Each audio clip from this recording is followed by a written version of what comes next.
एक शहर में एक सेठ रहता था जो बहुत ही धनवान और समृद्ध था। उसके पास एक विशाल व्यापार था और किसी चीज की कोई कमी नहीं थी। उसके घर में सुख समृद्धि का वास था और ऐसा लगता था जैसे माँ लक्ष्मी की कृपा हमेशा उस पर बनी ही रहेगी।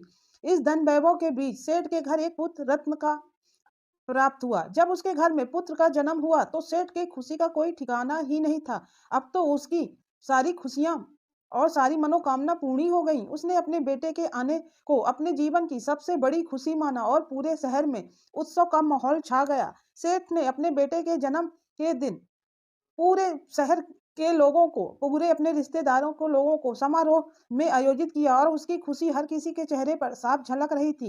पुत्र होने का खुशी उसके चेहरे पर सब लोग साफ साफ समझ रहे थे। पुत्र के जन्म के बाद सेठ ने एक जाने माने और विद्वान पंडित को अपने घर बुलाया। यह पंडित अपने ज्ञान और दूरदर्शिता के लिए पूरे क्षेत्र में प्रसिद्ध थे। सेठ ने पंडित जी को आदरपूर्वक स्वागत किया और उनसे निवेदन किया कि पंडित जी, मेरा आपसे अनुरोध है कि मेरे पुत्र के भविष्य के बारे में बताइए। उसके जीवन में क्या लिखा है? मैं जानना चाहता हूँ। मुझे बहुत उत्सुकता है कि मेरे बेटे के भविष्य में क्या लिखा है।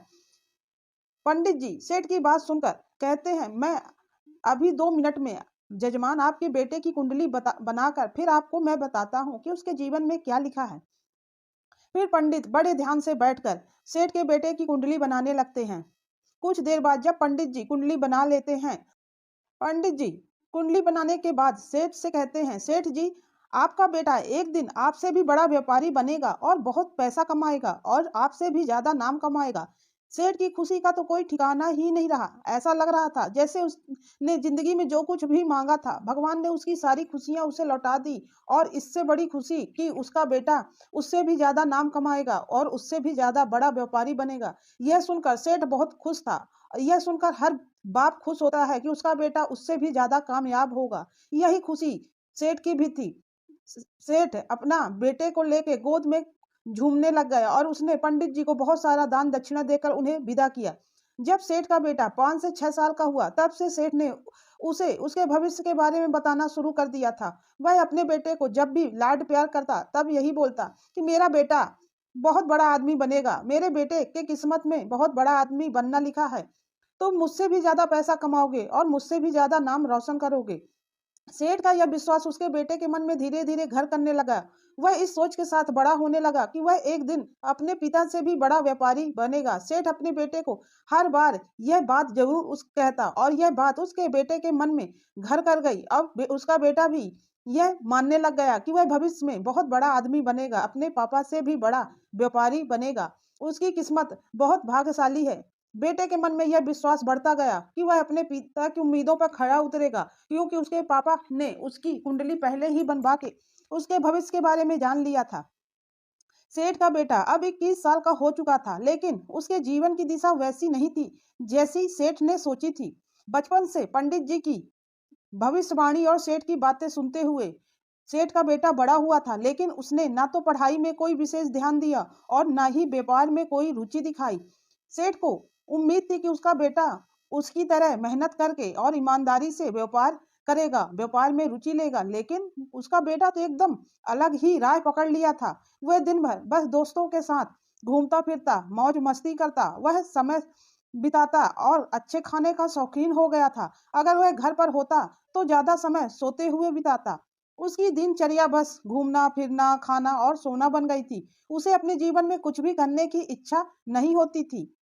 सेठ ने कई बार उसे समझाने की कोशिश की, लेकिन उसका बेटा हर बार उसे अनसुना कर देता। सेठ के मन में बेटे के भविष्य को लेकर चिंताएं बढ़ने लगी, क्योंकि अब वह देख रहा था कि जिस बेटे से उसे इतनी उम्मीदें थी वह जीवन के किसी भी उद्देश्य को लेकर गंभीर नहीं था। उसका बेटा एकदम उदासीन था। उसके बेटे में कुछ भी ऐसी खासियत नहीं थी जो सेठ के अंदर थी। इस बदलाव ने सेठ को बहुत परेशान कर दिया, क्योंकि अब उसे डर सताने लगा कि कहीं उसका बेटा जीवन में असफल न रह जाए। वह सोचने लगा कि कैसे उसे सही राह पर लाया जाए ताकि वह अपनी जिम्मेदारियों को समझने और भविष्य के लिए कुछ ऐसा करे। लेकिन उसका बेटा कुछ समझने को तैयार नहीं था। जब भी सेठ अपने बेटे को व्यापार पर ध्यान देने और मेहनत करने के लिए समझाता तो बेटा हमेशा एक ही जवाब देता, पापा, आपने ही तो कहा था कि पंडित जी ने मेरी कुंडली देखकर बताया है कि मेरे किस्मत में लिखा है कि मैं बहुत बड़ा व्यापारी बनूंगा, आपसे भी बड़ा व्यापारी बनूंगा। मेरी किस्मत आपसे बहुत ज्यादा अच्छी है। मैं आपका नाम रोशन करूंगा, तो मैं इतनी मेहनत क्यों करूं? आप मुझे व्यापार की बातें मत बताया करिए। मुझे सब ये अच्छा नहीं लगता है। मुझे अपनी जिंदगी जीने दीजिए। बेटे की ये बातें सुनकर सेठ को गहरी चिंता होने लगी। उसे यह एहसास हुआ कि उसने पंडित जी की बातों को बताकर अपने बेटे को गलती की। बेटे के व्यवहार ने सेठ को इस बात का एहसास कराया कि भविष्य का प्रभाव सही दिशा में नहीं पड़ रहा है। अब सेठ को पछतावा होने लगा कि उसने अपने बेटे को इतनी बड़ी उम्मीदें और आशाएं क्यों दी, जिससे वह अब एक बिगड़ा और निकम्मा व्यक्ति बन गया है। सेठ ने सोचना शुरू किया कि उसे अब अपने बेटे की स्थिति को सुधारने के लिए क्या कदम उठाने चाहिए। वह चिंतित था कि कैसे अपने बेटे को सही रास्ता दिखाए और उसे उसकी जिम्मेदारियों को समझाए, मेहनत के महत्व का एहसास दिलाए। कर्म करना चाहिए, तभी तो फल मिलेगा। सेठ यह अपने बेटे को समझाना चाहता था। उसके मन में यह सवाल गहराने लगा कि उसने अपने बेटे को इतनी बड़ी उम्मीदें देकर क्या सही किया था? क्या पंडित की बात उसने अपने बेटे को बताया, यह उसका सही निर्णय था? अब उसे अपने बेटे के भविष्य को ठीक करने के लिए क्या करना चाहिए? सेठ के बेटों के खर्चे और उसकी गैर जिम्मेदारियों के कारण व्यापार में धीरे धीरे कमी आने लगी। बेटे की विलासिता की आदतें, दोस्तों के साथ घूमना फिरना और महंगे खाने की आदतें सेठ के व्यापार पर भारी पड़ रहा था। सेठ का पैसा तेजी से घट रहा था और उसके व्यापार की स्थिति बिगड़ती जा रही थी। इससे सेठ और उसकी पत्नी दोनों दुखी और चिंतित रहने लगे। उन्हें समझ में नहीं आ रहा था कि अपने बेटे को कैसे समझाए। हर बार जब वे उसे समझाने की कोशिश करते, तो वह पंडित की कही बात का हवाला देते हुए यही कहता कि उसकी किस्मत में बड़ा व्यापारी बनना लिखा है, इसलिए उसे मेहनत की कोई जरूरत नहीं है। सेठ को अब गहरी चिंता और पछतावा होने लगा। उसे महसूस हुआ कि उसने अपने बेटे के भविष्य को बर्बाद कर दिया है। एक गलती उसकी उसके बेटे के भविष्य को चौपट कर दिया। अगर उसने अपने बेटे को इस भविष्यवाणी के बारे में नहीं बताया होता, तो शायद वह अलग तरीके से सोचता और अपने जीवन में कुछ सही दिशा में कदम उठाता। सेठ की चिंता और पछतावा बढ़ते जा रहे थे। उसे समझ में नहीं आ रहा था कि वह अपने बेटे की स्थिति को कैसे सुधारे और उसे कैसे जिम्मेदार और मेहनती बनने का काम करे। उसका व्यापार और परिवार दोनों ही संकट में थे और सेठ की स्थिति लगातार मुश्किल होती जा रही थी। समय बीतते बीतते सेठ का बेटा 25 साल का हो गया और सेठ की स्थिति अब पहले जैसी नहीं रही। अब वह पहले की तरह धनवान सेठ नहीं रहा, अब वह गरीब हो चुका था। उसके दिन इस तरह गुजर रहे थे जैसे एक गरीब के गुजरते हैं और उसके बेटे का व्यवहार अब भी नहीं बदला था। वह अपने भविष्यवाणी पर अड़ा हुआ था और कोई काम नहीं करता था। अब तो उसकी शादी भी नहीं हो रही थी। कोई रिश्ता सेठ के बेटे के लिए आ ही नहीं रहा था। सेठ और उनकी पत्नी दोनों बहुत दुखी और बीमार रहने लगे। उनकी स्थिति बहुत दयनीय हो गई थी और वह यह नहीं समझ पा रहे थे कि अपने बेटे को कैसे समझाएं और अपने जीवन की मुश्किलों का सामना कैसे करें। तब एक दिन साधु उनके घर एक आए। सेठ ने साधु का बड़े सम्मान और प्रेम के साथ स्वागत किया। उन्होंने साधु को अपनी सीमित संसाधनों से जितना हो सका, जितना उनके पास था, उतने में उन्होंने साधु को अच्छा भोजन कराया और उन्हें जल प्रदान किया। साधु ने भोजन समाप्त करने के बाद सेठ की ओर देखा और पूछा, सेठ क्या बात है, तुम बहुत चिंतित दिख रहे हो। साधु के प्रश्न ने सेठ को रुला दिया। सेठ का दिल भर आया क्योंकि बहुत दिन बाद सेठ से किसी ने इस तरह पूछा था। वह अपने दुख को दबा नहीं पाया और चिंता व्यक्त करते हुए सेठ ने अपनी सारी समस्याएं और चिंताएं साधु को बता दी। उसे यह महसूस हुआ कि साधु की उपस्थिति में शायद उसे कुछ समाधान मिल सके या साधु कुछ उसके बेटे के लिए उपाय बताए। साधु ने सेठ की सारी बातें सुनकर गंभीरता से कहा, सेठ, तुम्हें कभी भी अपने बेटे को उसकी किस्मत के बारे में नहीं बताना चाहिए था। अगर तुमने ऐसा नहीं किया होता, तो वह अपनी जिंदगी को ठीक से समझता और कर्म करता। तुम्हारी गलती के कारण आज तुम भी बर्बाद हो गए और तुम्हारा बेटा भी। तुम्हारे घर में गरीबी आ गई। इतने धनवान होने के बाद भी आज तुम कितने गरीब हो। कभी किसी माँ बाप को अपने बच्चों को यह नहीं बताना चाहिए कि उनकी किस्मत में क्या लिखा है। साधु के शब्द सेठ के दिल में गहरे उतर गए। उन्होंने महसूस किया कि साधु की बातें सही थी। अब उन्हें अपने बेटे और अपने जीवन की स्थिति को सुधारने के लिए कोई कठोर कदम उठाना था और समाधान खोजने की जरूरत थी। साधु की सलाह ने सेठ को यह सोचने पर मजबूर कर दिया कि वह कैसे अपने बेटे को सही मार्ग पर लाए। और सेठ ने दुखी मन से कहा, ऋषि मुनि, मेरी गलती हो गई। अब मैंने क्या करूं? मैंने बहुत बड़ी गलती कर दी। अब मुझे उसका पछतावा है। अब मैं इसे कैसे सुधारूं? मैं अपने बेटे को कैसे समझाऊं कि उसे मेहनत करनी चाहिए। वह तो किस्मत के सहारे बैठा हुआ है और उसकी किस्मत के चलते मैं भी बर्बाद हो गया और उसका भविष्य तो मुझे और गहरा अंधकार में दिख रहा है। आज हमारे घर में गरीबी आ गई, हम दरिद्र हो गए। एक समय था जब मेरे पास इतना धन था कि मैं पूरे शहर को खिला सकता था, लेकिन अब मैं खुद भूखा रहता हूँ। अगर एक वक्त खाता हूँ तो दूसरे वक्त की चिंता रहती है। अब मैं क्या करूँ? हे साधु महात्मा, मुझे बताइए। सेठ की बात सुनकर साधु ने कहा, कल मैं तुम्हारे घर फिर से आऊंगा, तब तुम अपने बेटे को मुझसे मिलवाना। मैं तुम्हें समाधान बताऊंगा, लेकिन ध्यान रखना, अपने बेटे से यह बिल्कुल मत बताना कि मैं आज तुमसे मिला चुका हूँ और हमारी क्या बातचीत हुई है। कल जब मैं आऊंगा तो ऐसा व्यवहार करना कि यह पहली बार है जब मुझसे मिल रहे हो। सेठ ने साधु की बातों को गंभीरता से सुना और कहा, ठीक है साधु जी, आप जैसा कह रहे हैं मैं वैसा ही करूंगा। मैं अपने बेटे से कुछ नहीं बताऊंगा। मैं आपके सामने आऊंगा ही नहीं, आप मेरे बेटे से मिलिएगा और जो भी कहना है मेरे बेटे से कहिएगा। लेकिन कुछ ऐसा कर दीजिएगा साधु जी कि वह अपने भविष्य के लिए थोड़ा कुछ तो करे। इतना कहकर सेठ चुप हो गया और साधु भी अपने रास्ते चल दिया। दूसरे दिन सुबह सेठ का बेटा तैयार होकर घूमने के लिए निकल रहा था। उसकी माँ ने उसे रोकते हुए कहा, बेटा आज मेरी तबीयत ठीक नहीं लग रही है, आज घूमने मत जाओ और थोड़ी खाना बना दो, मेरी तबीयत बिल्कुल ठीक नहीं लग रही है। सेठ और उसकी पत्नी का बस यही उद्देश्य था कि वह अपने बेटे को किसी तरह घर में रोक ले। आज उसका बेटा बाहर कहीं न जाए, ताकि जब साधु महात्मा उसके घर आए तो वह उसके बेटे से मिल सके। बेटे को अपने दोस्तों के साथ घूमने का बहुत शौक था, लेकिन माँ की बात सुनकर वह क्रोधित हो गया। फिर भी उसने अपनी नाराजगी को अंदर ही अंदर दबा लिया और अपने माता पिता के लिए खाना बनाने का निर्णय लिया। बेटा खाने बनाने में व्यस्त हो गया और इस तरह वह घर पर ही रुक गया। इससे सेठ और उसकी पत्नी को अवसर मिल गया कि जब साधु आए तो वह बेटा उनसे मिल सके। सेठ और सेठ की पत्नी इस बात से बहुत खुश थे कि आज उनका बेटा उनकी बात मानकर घर पर रुक गया है। जब सेठ का बेटा खाना बना रहा था, साधु उनके घर में बाहर आ गए और दरवाजे के बाहर आवाज लगाने लग गए, घर में कोई है, घर में कोई है। साधु ने यह बात 2-3 बार कही। सेठ ने अपने बेटे को आवाज दी, बेटा देखो कोई घर के बाहर आया है, कोई आवाज लगा रहा है। बेटा बाहर गया और देखा कि एक साधु बाहर खड़े हैं। वह साधु को प्रणाम किया और पूछा, साधु महाराज क्या काम है बताइए। सेठ का बेटा नास्तिक नहीं था, वह साधु महात्माओं को मानता था, इसलिए वह साधु से बड़े विनम्रता से बात कर रहा था। साधु ने मुस्कुराते हुए कहा, बेटा बस थोड़ा भूख लगी है, अगर खाने को कुछ मिल जाता तो तुम्हारा भला होता। सेठ के बेटे ने साधु की बात सुनी और तुरंत अंदर जाकर खाना लाया। उसने साधु को भोजन दिया और उनकी सेवा की। साधु ने भोजन का आनंद लिया और सेठ के बेटे को बहुत आशीर्वाद दिया। साधु ने सेठ के बेटे से कहा, बेटा आज तूने मुझे भोजन कराया, मेरी आत्मा तृप्त हो गई, मैं बहुत खुश हूँ। अब तुम बताओ तुम्हें मुझसे क्या चाहिए, जो तुम मुझसे मांगोगे मैं तुम्हें अवश्य दूंगा। सेठ का बेटा मन ही मन खुश हो गया। वह सोचने लगा कि यह एक अच्छा मौका है साधु से कुछ मांगने का, क्योंकि उसके घर में तो कुछ भी नहीं बचा। फिर उसने साधु से कहा, हे साधु महाराज, मुझे धन और दौलत चाहिए, मैं बहुत बड़ा आदमी बनना चाहता हूँ, मेरी किस्मत में यही लिखा था, लेकिन अभी तक मुझे यह सब कुछ नहीं मिला। मैं बहुत बड़ा व्यापारी बनने वाला था, लेकिन पता नहीं क्यों अभी तक यह सब कुछ नहीं मिला। मुझे यह गरीबों वाली जिंदगी अच्छी नहीं लगती है।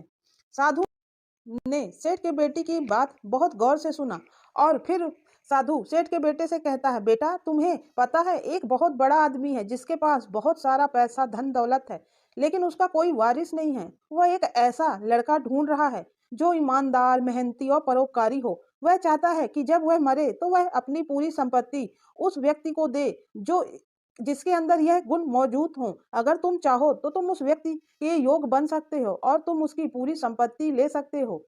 साधु की बात सुनकर सेठ का बेटा बहुत खुश हो गया और उसने जल्दी से कहा, हाँ मुझे यह मौका चाहिए, आप मुझे उस आदमी से मिलवा दीजिए, मैं उसे खुश कर दूंगा और उसकी संपत्ति ले लूंगा। साधु ने उसे समझाया कि इस मौके को पाने के लिए उसे खुद को मेहनती, ईमानदार और परोपकारी बनाना होगा। अगर उसके अंदर इन गुणों का आवागमन हो गया तो संभवतः उसे उस आदमी का उत्तराधिकारी बनने का मौका मिल सकता है। साधु की बात सुनकर सेठ का बेटा चिंतित हो गया और कहने लगा, मैंने खुद को कैसे ईमानदार, मेहनती और परोपकारी बना सकता हूँ। मैं अब तक इन गुणों को जानता भी नहीं हूँ और अपने जीवन में मैंने कभी मेहनत की ही नहीं। अब मुझे यह सब कैसे करना होगा। साधु ने उत्तर दिया, बेटा तुम्हें इन गुणों को अपनाना ही होगा। अगर तुम मेहनत से काम करोगे, ईमानदारी से जीवन जियोगे और लोगों की मदद करोगे, तो मैं तुम्हें उस बड़े आदमी से मिलवा दूंगा और उसकी संपत्ति तुम्हें मिल जाएगी। सेठ के बेटे ने सोचा कि अब उसे क्या करना चाहिए। उसे समझ में नहीं आ रहा था कि वह कैसे साधु की कही बातों को पूरा करे। उसने अपने जीवन में कभी कोई काम ही नहीं किया और ईमानदारी की वास्तविकता उसे पता ही नहीं थी कि ईमानदारी होती क्या है। अब वह चिंतित था कि वह कैसे साधु की कही बात को पूरा करे। साधु ने सेठ के बेटे से कहा, देखो बेटा, मैं कुछ नहीं जानता हूँ, यह तो तुम्हारा काम है। मैं 6 महीने के बाद तुम्हारे पास आऊंगा। अगर तुमने इन 6 महीनों में अपने अंदर यह सभी सुधार किए तो मैं तुम्हें उस बड़े आदमी से मिलवा दूंगा और तुम बहुत बड़े आदमी बन सकते हो। तुम सबसे बड़े धनवान आदमी बन सकते हो, लेकिन तुम्हें यह सब कुछ करना होगा। इतना कहकर साधु वहां से चला गया और सेठ का बेटा चिंतित हो गया। उसने सोचा कि कैसे वह खुद को मेहनती, ईमानदार और परोपकारी बना सकता है। अब उसके सामने यह चुनौती थी कि वह इन 6 महीनों में अपनी आदतों को कैसे बदले। सेठ का बेटा समझता था कि वह एक बड़ा और कठिन कार्य है, लेकिन उसे अब अपने जीवन को बदलने की बहुत जरूरत हो रही थी। वह चिंतन और योजना बनाने में लग गया कि वह कैसे अपने अंदर इन चीजों में सुधार करे।